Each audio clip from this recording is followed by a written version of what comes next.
Hi, I'm Jay McClellan. I live in Philadelphia and I specialize in painting dogs. I love my job and I can't wait to tell you why.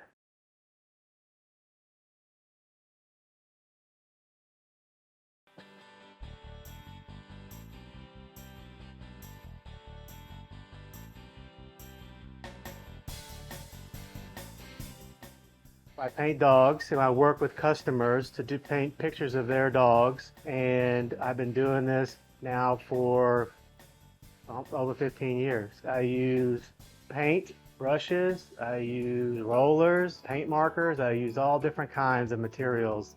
I knew I wanted to be an artist at a fairly young age. I mean, obviously, my father inspired me to become an artist. My mother was very instrumental in helping me do artwork.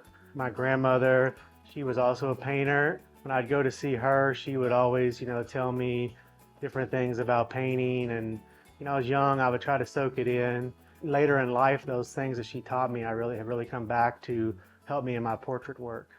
So I went to high school in Little Rock, Arkansas. I went to Parkview, which is a science art magnet school.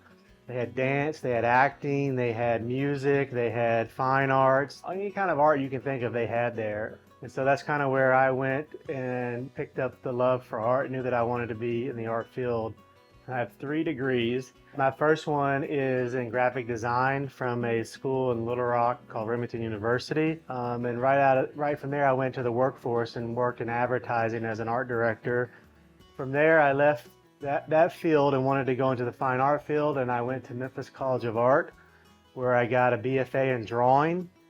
And from there, I came to Philadelphia and I went to Pennsylvania Academy of the Fine Arts, and I got a master's in studio art. I think it's important to further your education because you start to get into more specialized techniques, and I think it's important to get that experience. You're not in your studio all the time painting. To be an artist on your own and to do it as your job, it's 80% business. Marketing yourself, get your work out in front of people. There's taxes, there's finances, buying supplies. It goes on and on and on. So you're going to spend 80% of your time, I'd say, not making artwork. Being an artist is like having any other business. My advice is, if you're lucky enough to go to a state school or a university that has more than just fine art there, you can definitely pick up business courses there. You can pick up communication courses. You can pick up marketing courses. And those things are what's going to help you survive as an artist.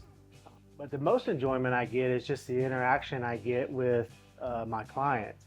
They want me to paint their dogs in my style. So I already have the painting sold. It's me communicating with the client and finding out their personalities, finding out the dog's personalities, and try to bring that out in the paintings of their dog.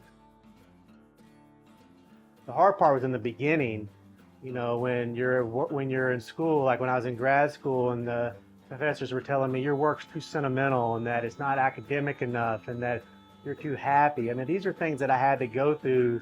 And once I, got out of grad school and started exhibiting my work, getting in front of people who love dogs and who love decorative work, well, the more and more you make a name for yourself, that kind of goes away.